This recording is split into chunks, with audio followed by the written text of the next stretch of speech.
Everyone, welcome to my another video. তো আজকে বাহিরে -5 ডিগ্রি সেলসিয়াস, এই ঠান্ডার মধ্যে আমি ঠান্ডা ঠান্ডা আইসক্রিম কিনে নিয়ে এসেছি। এটা খেতে খেতে আমি দেখাবো নতুন একটা রেসিপি, একদম নিউ এবং স্পেশাল। আমি জানি এত ঠান্ডার মধ্যে আইসক্রিম খাওয়া ঠিক না, কিন্তু ঠান্ডা ঠান্ডা ওয়েদারে আইসক্রিম খেতে কার না ভালো লাগে। বাসায় এসে কেউ যদি দেখে যে আমি আইসক্রিম খাচ্ছি, আমার খবর আছে, তারপর আমি খাবো। আমি কথা শুনি অনেক দিন পরে হচ্ছে আইসক্রিম কিনলাম। আর তারও একটা রিজন আছে, আমি সচরাচর একা শপিং করতে যাই না, কিন্তু যেদিন যাই সেদিন কোনো না কোনো একটা ঝামেলা হয়। দিস ইজ দ্য ঝামেলা। তো এই আইসক্রিম খেতে খেতে হচ্ছে আমি আমার স্পেশাল রেসিপিটা শেয়ার করবো। So don't skip this video and let's see what I am making today. Okay, let's go. তো প্রথম ভিডিওটা আমার হয়নি, কিন্তু আমি এখানে স্পাইসগুলো লিখে দিয়েছি। এই স্পাইসগুলা, বেসিক স্পাইসগুলা আমি একটু ভুনা করার পরে আমি আমার পরের স্পাইসগুলা দিয়েছিলাম। সেখানেও আমি 2 table spoon ginger garlic paste, 2 teaspoon coriander আর 1/2 টিস্পুন গরম মশলা ইউজ করেছি। এখানে একটা সিম্পল টিপস, যাদের কাছে জায়ফল জয়ত্রী নেই তারা দারুচিনি আর 5 থেকে 6টা লং ইউজ করতে পারে। এরপরে এর মধ্যে আমি স্বাদমতো লবণ দিয়ে জিনিসটাকে আমি কষিয়ে নিয়েছি।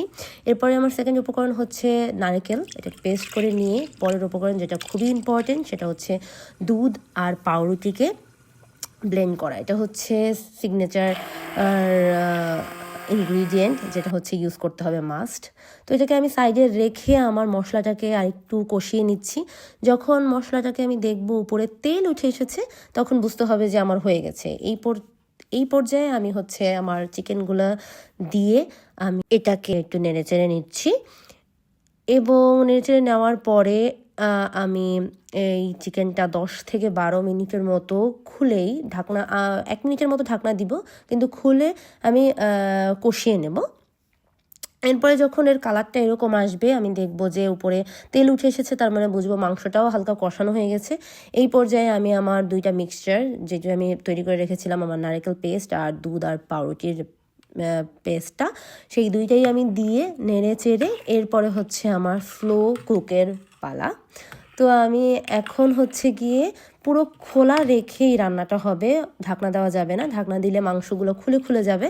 এই পর্যায়ে যদি মনে হয় যে জিনিসটা একটু ঘন, তাহলে আপনারা একটু পানি দিয়ে নিতে পারেন। যখন এরকম একটা কনসিস্টেন্সি আসবে, তখন বুঝতে হবে যে আমার 50% রান্না ডান। তখন হচ্ছে গরম পানি দিয়ে দিতে হবে। আপনাদের প্রয়োজন অনুযায়ী যতটুকু স্যুপের কনসিস্টেন্সি আপনারা চাইছেন অতটুকু পানি আপনারা দিতে পারেন, অবশ্যই গরম পানি। আমি এখানে 2 কাপের মতো পানি, 3 কাপের মতো পানি দিয়েছিলাম। আর এই পর্যায়ে একটু স্বাদ মতো একটু 1 টেবিল স্পুন চিনি দিয়ে দিতে পারেন, যেটা স্বাদটাকে আরও বেশি বাড়াবে, এনহ্যান্স করবে। তো এই হচ্ছে আমার ফাইনাল লুক। আমার অলমোস্ট হয়ে গেছে, আমি কনসিস্টেন্সি এরকমই চাই। তো আমার রান্না হয়ে গেছে। আমি এটাকে চুলা থেকে আমি ঢাকনা দিয়ে ঢেকে রেখে আমি এটাকে সরিয়ে রাখবো, আর এটাকে আমি পরোটা দিয়ে সার্ভ করব। তো আমি সার্ভ করছি ওনার জন্য।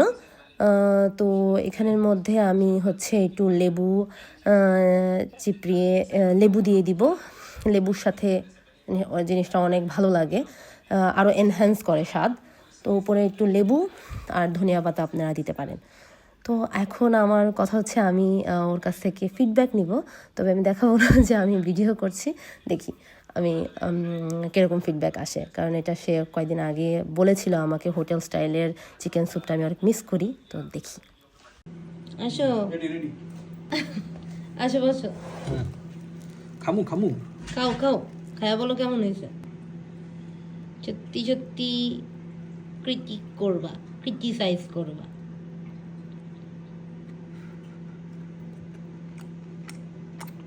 লেবু চিপড়ায় দিস একটু উপরে।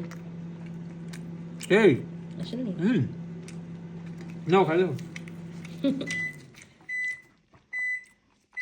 একদম হোটেলে যেরকম খাইতে হয় এরকম। হ্যাঁ বলতেছিল যে থাক।